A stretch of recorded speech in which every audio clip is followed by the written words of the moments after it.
प्रेम से बोलिए संतोषी माता की जय। प्यारे भक्तों, आज शुक्रवार के दिन आप सभी श्रवण करेंगे माँ संतोषी की पावन कथा। माता संतोषी को सुख शांति और वैभव की देवी माना जाता है। माना जाता है कि शुक्रवार के दिन संतोषी माता का व्रत करने से घर में सुख समृद्धि आती है। साथ ही जिन्हें संतान सुख प्राप्त नहीं हो पा रहा, वो संतान की प्राप्ति के लिए इस व्रत को करते हैं। माता संतोषी अपने भक्तों की सभी मनोकामना को पूर्ण करती है। हालांकि संतोषी माता के व्रत के नियम बाकी व्रतों से अधिक कठिन है। इनका पालन करना बेहद अहम होता है। तो आइए प्यारे भक्तगणों, हम जानते हैं संतोषी माता के व्रत के नियम और इस दिन बनाए जाने वाले भोग के बारे में। साथ में जानेंगे उद्यापन विधि और श्रवण करेंगे कथा। संतोषी माता व्रत की पूजन विधि। शुक्रवार को व्रत का संकल्प कर नहा धोकर लाल रंग के वस्त्र पहने। अब पूजा के स्थान पर माता की पूजा के लिए एक चौकी के ऊपर लाल रंग का कपड़ा बिछा ले और उस पर माँ संतोषी की प्रतिमा या तस्वीर स्थापित करे और इसके साथ ही कलश की भी स्थापना करनी चाहिए। अब माँ संतोषी को सिंदूर, अक्षत, फूल और माला चढ़ाए। ध्यान रखे कि अक्षत यानी चावल के दाने टूटे ना हो। संतोषी माता को भोग में चना और गुड़ चढ़ाना शुभ माना जाता है। साथ ही केला को भी उन्हें चढ़ाना चाहिए। अब घी का दीपक जलाए, धूप दिखाए और व्रत कथा चालीसा मंत्र पढ़कर आरती करे। संतोषी माता की व्रत की उद्यापन विधि विस्तार से जानिए। इस विधि से तब तक व्रत करते रहे जब तक कि आपकी मनोकामना पूरी ना हो जाए। मनोकामना पूरी होने पर उद्यापन अवश्य करे। उद्यापन के लिए 2.5 सेर खाजा, मोयनदार पूरी, खीर, चने की सब्जी और नैवेद्य रखे। घी का दीपक जलाकर संतोषी माता की कथा कहे, जयकारा लगाकर नारियल फोड़े। इस दिन घर में कोई खट्टाई न खाए, ना ही किसी को कुछ भी खट्टा खाने को दे। इस दिन 8 लड़कों को भोजन कराए। लड़के अपने कुटुंब के हो तो अच्छा, अगर ना हो तो ब्राह्मण बालकों को, रिश्तेदारों, पड़ोसियों के लड़कों को बुलाए, भोजन करा के यथाशक्ति दक्षिणा दे, जिसमें पैसे के स्थान पर कोई फल देना अधिक अच्छा होता है। इस तरह विधि पूर्वक पूजा उद्यापन से घर में संतोषी माता की कृपा सदैव बनी रहती है। अब आइए श्रवण करते हैं माँ संतोषी की व्रत कथा। कथा को अधूरा ना छोड़े। माँ की कृपा पाने के लिए कथा को पूरा अवश्य सुनिए और दूसरों के पास भी शेयर कीजिए। प्रेम से बोलिए संतोषी माता की जय। एक बुढ़िया माई थी। उसके 7 लड़के थे। 6 कमाने वाले थे और एक निकम्मा था, कमाता कुछ नहीं था। बुढ़िया माई अपने 6 बेटों के लिए भोजन बनाती थी और उनको भोजन कराती और उनसे जो कुछ जूठन बचती वह 7वें बेटे को देती थी। एक दिन 7वां बेटा अपनी पत्नी से बोला, देखो मेरी माँ को मुझ पर कितना प्रेम है। वह बोली, क्यों नहीं, सबका जो जूठा तुमको खिलाती है। वह बोला, ऐसा नहीं हो सकता। मैं जब तक अपनी आंखों से ना देख लूं, मैं मान नहीं सकता कि मेरी माँ मेरे साथ ऐसा कर सकती है। कुछ दिन बाद त्योहार आया। घर में 7 प्रकार के भोजन और चूरमे के लड्डू बने। अब सबसे छोटे लड़के ने यानी कि 7वें लड़के ने अपना सिर दुखने का बहाना बनाया और पतला चादर ओढ़कर रसोई घर में सो गया, ये देखने के लिए कि मेरी माँ मुझे जूठे भोजन देती है या फिर बनाई हुई ताजी भोजन देती है। लड़का झूठ मूठ का सोने के नाटक करके रसोई घर में सोया हुआ है। वह पतले चादर के अंदर से सब कुछ देख रहा था। तभी 6 भाई भोजन करने आए। उसने देखा माँ ने उनके लिए सुंदर आसन बिछाया, नाना प्रकार की रसोई परोसी और आग्रह करके उन्हें जिमाया और वह देखता रहा। तब 6 भाइयों ने भोजन करके उठा। तब माँ ने क्या किया कि उनकी बची हुई भोजन, जूठी भोजन थालियों में से इकट्ठा करके सभी लड्डुओं के टुकड़ों को उठाकर एक लड्डू बनाया और सभी जूठन को साफ करके बुढ़िया ने अपने सबसे छोटे लड़के को पुकारा, बेटा 6 भाई भोजन करके चले गए, अब तू ही बाकी है, उठ और खाना खा ले। तब वह बेटा कहने लगा, माँ मुझे आज भूख नहीं लगा है, मुझे भोजन नहीं करना, मैं अब जहाँ नहीं रहूंगा, मैं परदेश चला जाऊंगा। अपने बेटे की बातें सुन माँ ने कहा, बेटा तू कल जाना चाहता है ना, कल क्यों जाएगा, तुम आज ही चला जा। तब बेटा बोला, हाँ माँ मैं आज ही चला जा रहा हूँ। यह कहकर वह घर से निकल गया। चलते समय पत्नी की याद आई, वह गौशाला में उपले थाप रही थी।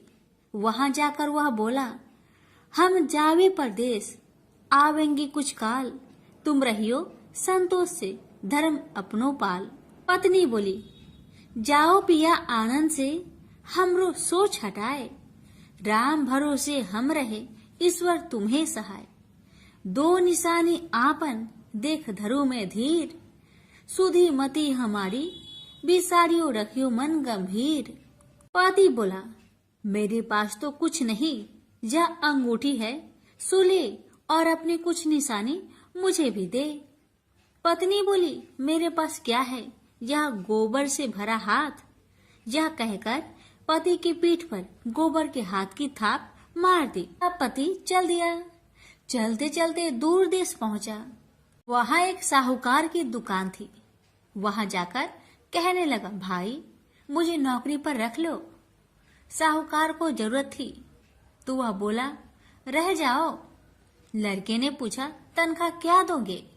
तो साहूकार ने कहा, तुम्हारा काम देखकर तब हम दाम देंगे। साहूकार की नौकरी मिली। वह सुबह 7 बजे से 10 बजे तक नौकरी करने लगा। कुछ दिनों में दुकान का सारा लेन देन, हिसाब किताब, ग्राहकों को माल बेचना, सारा काम करने लगा। साहूकार के 7-8 नौकर थे। वे सब चक्कर खाने लगे। यह तो बहुत होशियार बन गया है। सेठ ने भी काम देखा और 3 महीने में ही उसे आधे मुनाफे का हिस्सेदार बना लिया। वह कुछ वर्ष में ही नामी सेठ बन गया और मालिक सारा कारोबार उस पर छोड़कर चला गया। इधर पति की अनुपस्थिति में उसकी पत्नी को सास ससुर दुख देने लगे। सारी गृहस्थी का काम करा के उसे लकड़ी लेने जंगल में भेजते हैं। इस बीच घर के आटे से जो भूसी निकलती उसकी रोटी बनाकर रख दी जाती और उसके साथ ही फूटे नारियल की नारेली में पानी। एक दिन वह लकड़ी लेने जा रही थी। रास्ते में बहुत सी स्त्रियां संतोषी माता की व्रत करते दिखाई दी।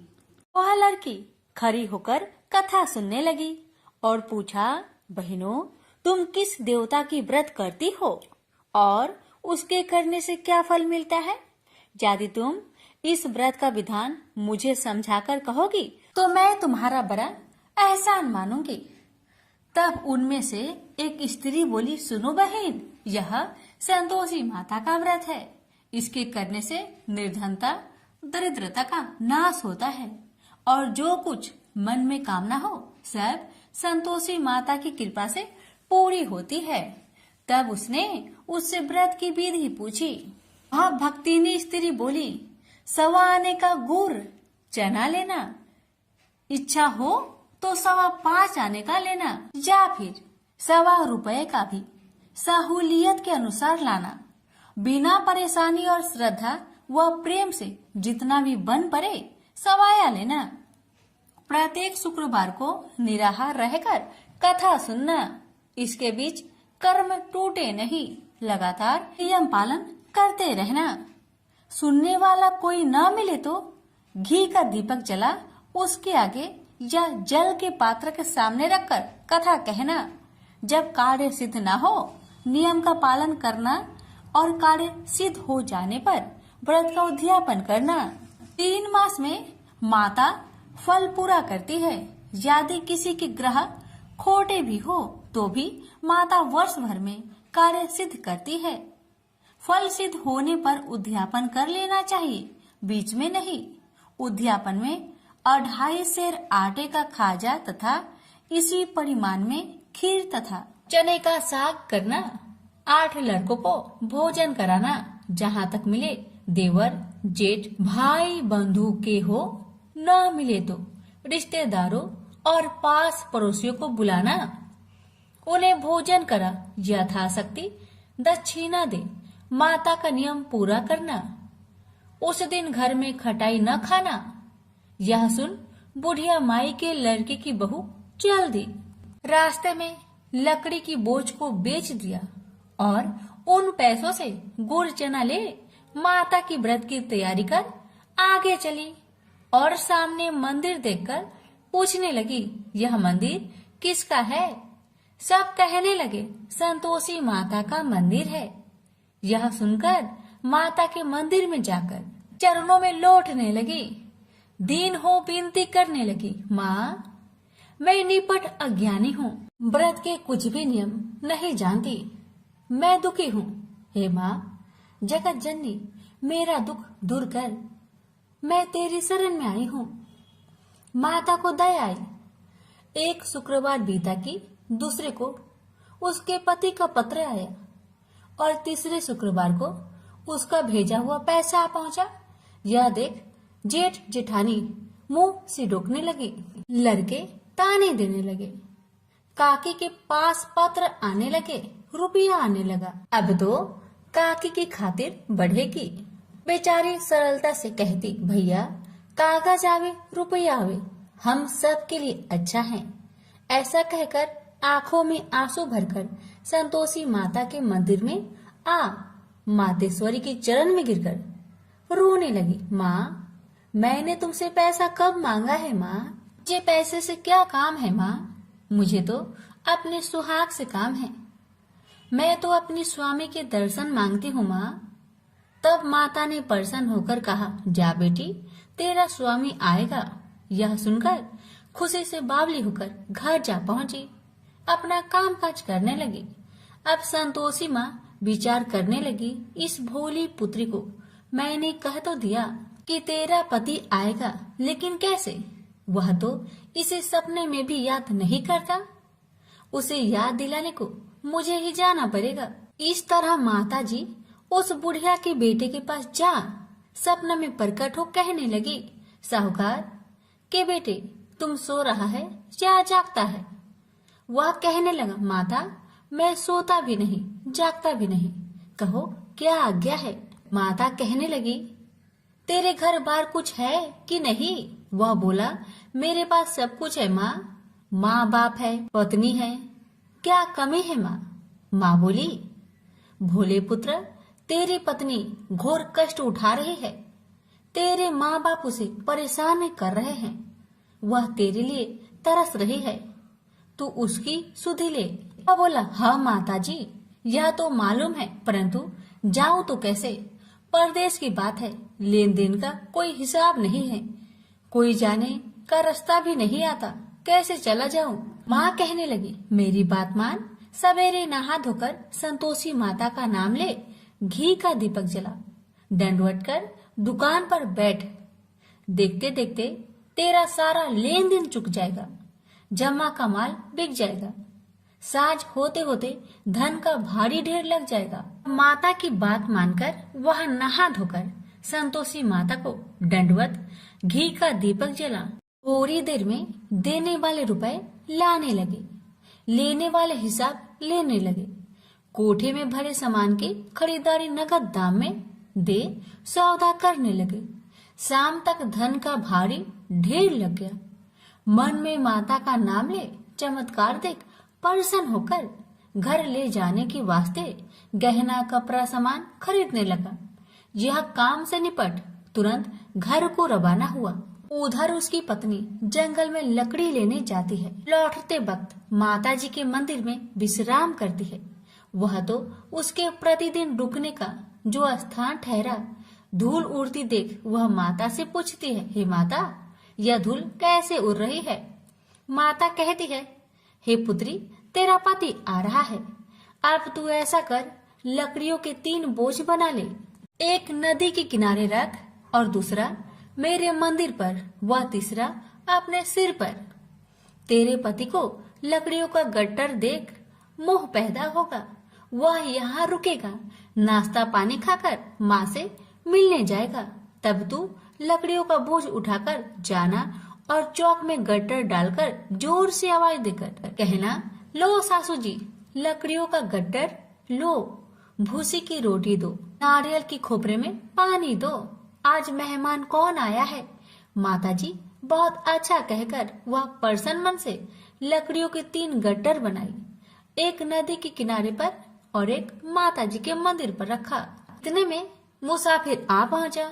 सूखी लकड़ी देख उसकी इच्छा उत्पन्न हुई कि हम यहीं पर विश्राम करें और भोजन बनाकर खा पीकर गांव जाए। इसी तरह रुककर भोजन बना, विश्राम करके गांव को गया, सबसे प्रेम से मिला। उसी समय सिर पर लकड़ी का गट्टर लिए वह उतावली सी आती है, लकड़ियों का भारी बोझ आंगन में डालकर जोर से 3 आवाज देती है, लो सासू जी, लकड़ियों का गट्टर लो, भूसी की रोटी दो, आज मेहमान कौन आया है। यह सुनकर उसकी सास बाहर आकर अपने दिए हुए कष्टों को भुलाने हेतु कहती है, बहू ऐसा क्यों कहती है, तेरा मालिक ही तो आया है, आ बैठ, मीठा भात खा, भोजन कर, कपड़े पहन, गहने पहन। उसकी आवाज सुन उसका पति बाहर आता है, अंगूठी देख व्याकुल हो जाता है और माँ से पूछता है, माँ यह कौन है। माँ ने कहा, बेटा यह तेरी पत्नी है, जब से तू गया है तब से सारे गांव में भटकती फिरती है, घर का कामकाज कुछ नहीं करती, 4 पहर आकर खा जाती है। वह बोला, ठीक है माँ, मैंने इसे भी देखा और तुम्हें भी, अब दूसरे घर की ताली दो, मैं उसमें रहूंगा। माँ बोली, ठीक है, जैसी तेरी मर्जी। तब वह दूसरे मकान की 3री मंजिल का कमरा खोल सारा सामान जमाया। एक दिन में ही राजा के महल के जैसा ठाट बाट बन गया। अब क्या था, बहू सुख भोगने लगी। इतने में शुक्रवार आया। उसने पति से कहा, मुझे संतोषी माता का व्रत उद्यापन करना है। पति बोला, खुशी से कर लो। वह उद्यापन की तैयारी करने लगी। जेठानी के लड़कों को भोजन के लिए कहने गई। उन्होंने मंजूर किया, परंतु पीछे से जेठानी ने अपने बच्चों को सिखाया, देखो भोजन के समय खटाई मांगना, जिससे उसका उद्यापन पूरा ना हो। अब तो बच्चे जिमने आए, खीर खाना पेट भर के खाए, परंतु बाद में खाते ही कहने लगे, हमें खटाई दो, खीर खाना हमको नहीं भाता। देखकर आरुचि होती है। वह कहने लगी, भाई खटाई किसी को नहीं दी जाएगी, यह माँ संतोषी का प्रसाद है। लड़के उठ खड़े हुए, बोले, पैसे लाओ। भोली बहू कुछ जानती नहीं थी, वह उन बालकों को पैसे दे दिए। लड़के उसी समय हट करके इमली खटाई ले खाने लगे। यह देखकर बहू पर माताजी ने कोप किया। राजा के दूत उसके पति को पकड़कर ले गए। जेठ जेठानी मन माने वचन कहने लगे, लूट लूट कर धन इकट्ठा कर लाया है, अब सब मालूम पड़ जाएगा जब जेल की मार खाएगा। बहू से यह सहन नहीं हुआ। रोती हुई बहू माताजी के मंदिर गई, कहने लगी, हे माता, तुमने क्या किया। हंसाकर अब भक्तों को रुलाने लगी। माता बोली, बेटी तूने उद्यापन करके मेरा व्रत भंग किया है। वह कहने लगी, माता मैंने कुछ अपराध किया है क्या। मैंने तो भूल से लड़कों को पैसे दे दिए थे, मुझे क्षमा करो, मैं फिर तुम्हारा उद्यापन करूंगी। माँ बोली, अब भूल मत करना।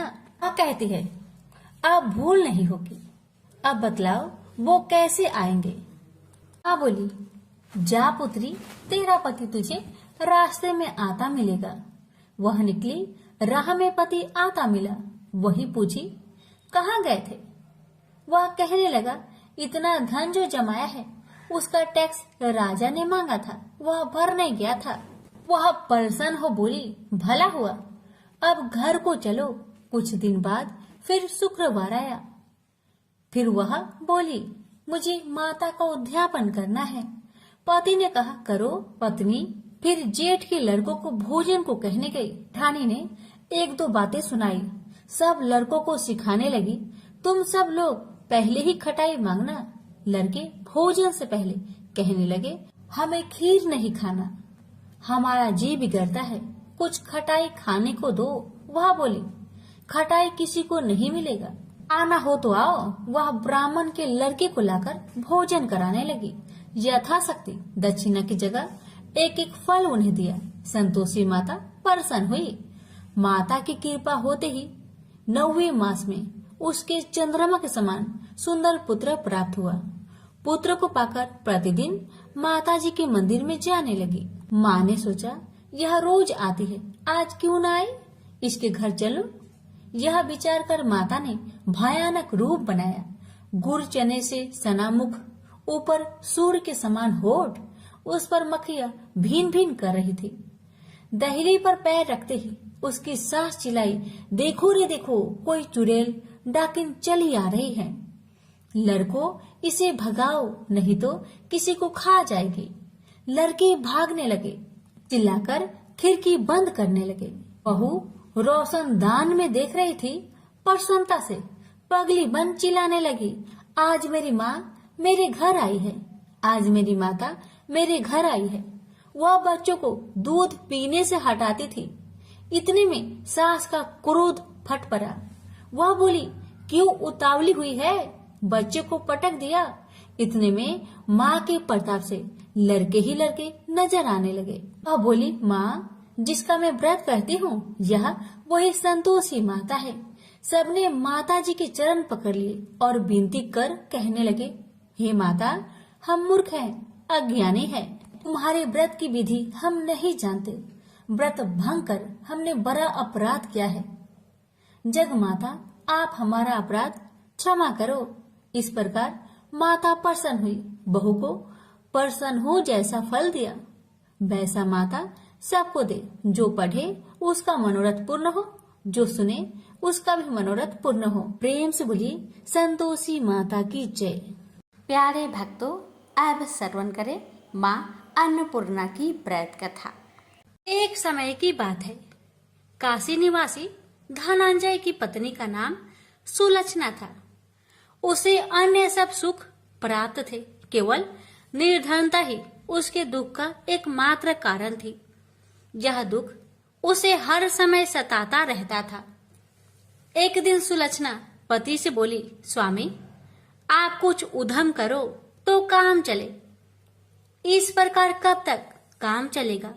सुलक्षणा की बात धनंजय के मन में बैठ गई और वह उसी दिन विश्वनाथ शंकर जी को प्रसन्न करने के लिए बैठ गया और कहने लगा, हे देवाधिदेव विश्वेश्वर, मुझे पूजा पाठ कुछ नहीं आता है, केवल आपके भरोसे बैठा हूँ।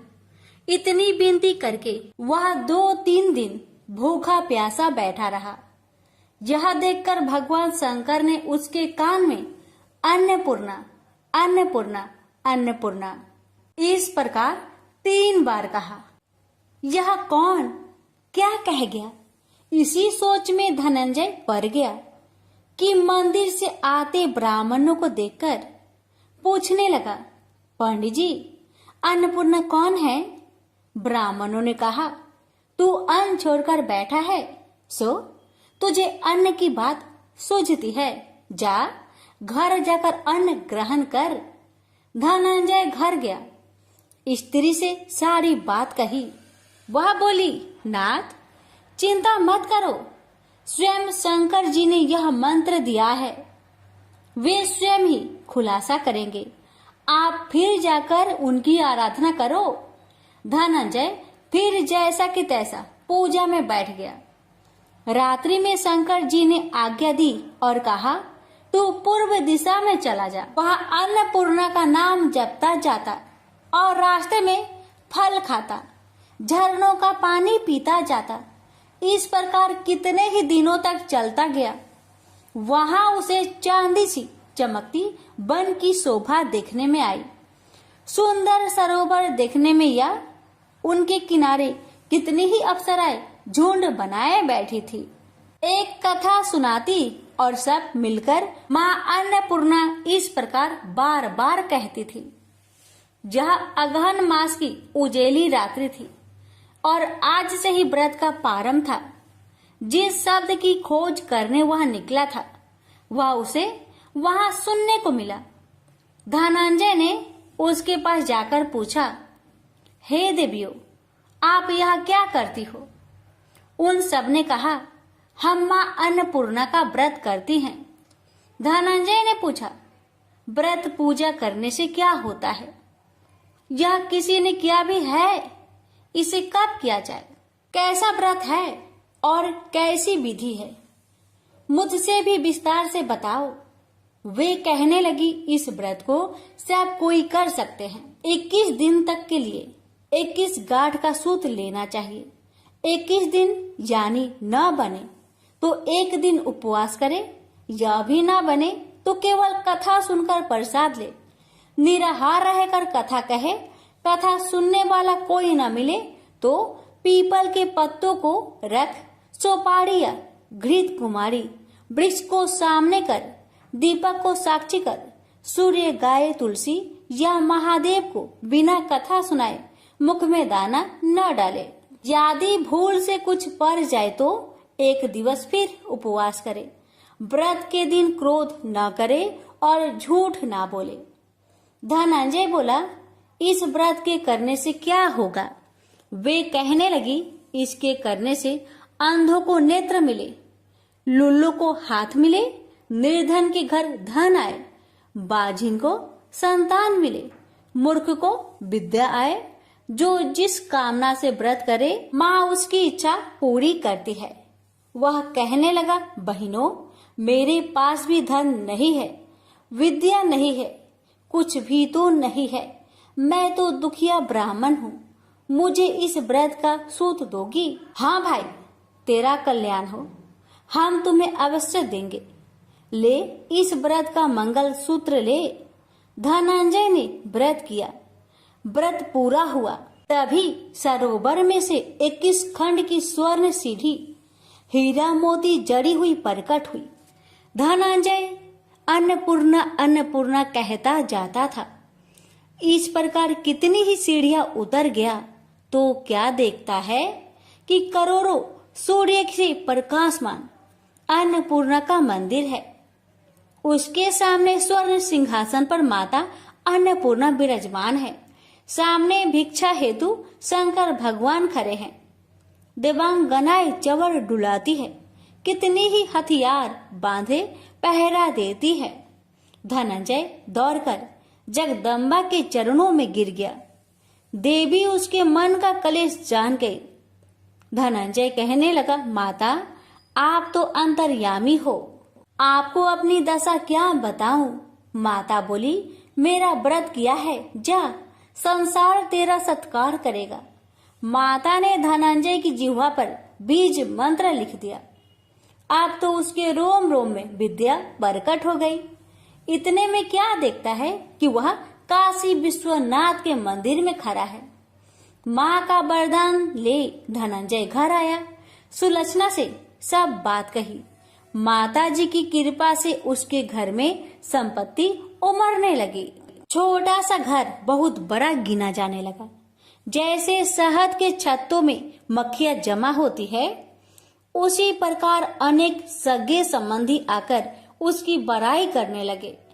कहने लगे, इतना धन और इतना बड़ा घर, सुंदर संतान नहीं हो तो इस कमाई का कौन भोग करेगा? सुलक्षणा से संतान नहीं है, इसलिए तुम दूसरा विवाह करो। अनिच्छा होते हुए भी धनंजय को दूसरा विवाह करना पड़ा और सुलक्षणा को सौत का दुख उठाना पड़ा। इस प्रकार दिन बीतते गए और अगहन मास आया। नए बंधन से बंधे पति से सुलक्षणा ने कहलाया कि हम व्रत के प्रभाव से सुखी हुए हैं, इस कारण यह व्रत छोड़ना नहीं चाहिए। यह माता जी का प्रताप है जो हम इतने संपन्न और सुखी हैं। सुलक्षणा की बात सुन धनंजय उसके यहाँ आया और व्रत में बैठ गया। नई बहू को इस व्रत की खबर नहीं थी। वह धनंजय की आने की राह देख रही थी। दिन बीतते गए और व्रत पूर्ण होने में 3 दिवस बाकी थे कि नई बहू को खबर पड़ी उसके मन में ईर्ष्या की ज्वाला दहकने लगी थी। सुलक्षणा के घर आ पहुंची और उसने वहां भगदड़ मचा दी। वह धनंजय को अपने साथ ले गई। नए घर में धनंजय को थोड़ी देर के लिए निंद्रा ने आ दबाया। इसी समय नई बहू ने उसका व्रत का सूत तोड़कर आग में फेंक दिया। अब तो माता जी का कोप जाग गया। घर में अकस्मात आग लग गई। सब कुछ जलकर खाक हो गया। सुलक्षणा जान गई और पति को फिर अपने घर ले आई। नई बहू रूठकर माता पिता के घर जा बैठी।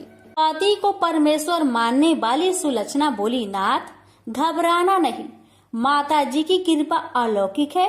पुत्र कुपुत्र हो जाता है पर माता कुमाता नहीं होती।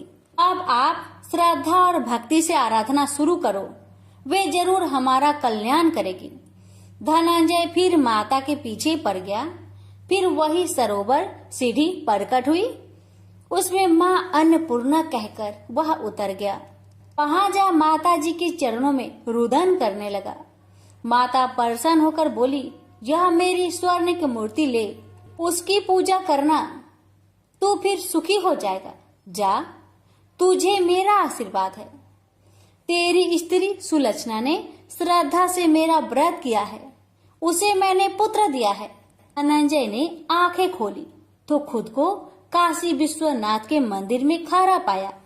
वहां से फिर उसी प्रकार घर को आया। इधर सुलक्षणा के दिन चढ़े और महीने पूरे होते ही पुत्र का जन्म हुआ। गांव में आश्चर्य की लहर दौड़ गई। इस प्रकार उसी गांव के निसंतान सेठ के पुत्र होने पर उसने माता अन्नपूर्णा का मंदिर बनवा दिया। उसमें माता जी धूमधाम से पधारी, यज्ञ किया और धनंजय को मंदिर के आचार्य का पद दे दिया। जीविका के लिए मंदिर की दक्षिणा और रहने के लिए बड़ा सुंदर सा भवन दिया। धनंजय स्त्री पुत्र सहित वहां रहने लगा। माता जी के चढ़ावे में भरपूर आमदनी होने लगी। उधर नई बहू के पिता के घर डाका पड़ा, सब लूट गया। वे भीख मांगकर पेट भरने लगे। लक्षणा ने यह सुना तो उन्हें बुला भेजा, अलग घर में रख लिया और उनके अन्न वस्त्र का प्रबंध कर दिया। धनंजय, सुलक्षणा और उसका पुत्र माता जी की कृपा से आनंद से रहने लगे। माता जी ने जैसे इनके भंडार भरे वैसे सबके भंडार भरे। हे माता, अगर आपकी कथा कहने में हमसे कोई गलती हुई हो उसे क्षमा करना और अपने सभी भक्तों की सभी मनोकामना को पूर्ण करना। प्रेम से बोलिए अन्नपूर्णा माता की जय। हर हर महादेव। माता पार्वती की जय।